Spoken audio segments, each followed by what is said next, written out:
Experiential learning അല്ലെങ്കിൽ experience ചെയ്ത് പഠിക്കുക അല്ലെങ്കിൽ ചെയ്ത് പഠിക്കുക എന്നൊക്കെയുള്ള കോൺസെപ്റ്റുകൾ നമ്മൾ കേട്ടിട്ടില്ലേ? ആ കോൺസെപ്റ്റ് ഒക്കെ പ്രൊപ്പോസ് ചെയ്ത വ്യക്തിയാണ് ജോൺ ഡുവി.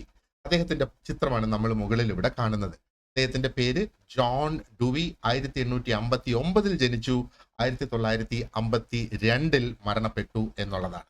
അപ്പം പ്രോഗ്രസീവ് എഡ്യൂക്കേഷൻ എന്ന കോൺസെപ്റ്റ് പ്രൊപ്പോസ് ചെയ്തത് ഇദ്ദേഹമാണ്. പ്രോഗ്രസീവ് എഡ്യൂക്കേഷൻ ആണ് നമ്മളിപ്പം ഫോളോ ചെയ്യുന്നത്.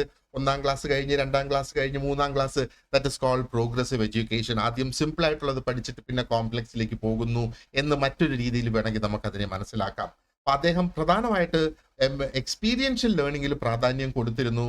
ലേണിംഗ് ബൈ ഡൂയിങ്, അതേപോലെ ആ ഒരു റിയൽ വേൾഡ് എക്സ്പീരിയൻസുമായിട്ട് കരിക്കുലം ഇന്റഗ്രേറ്റ് ചെയ്തെടുക്കുക എന്നൊക്കെയുള്ള പ്രൊപ്പോസൽസ് അദ്ദേഹം കൊടുത്തിരുന്നു.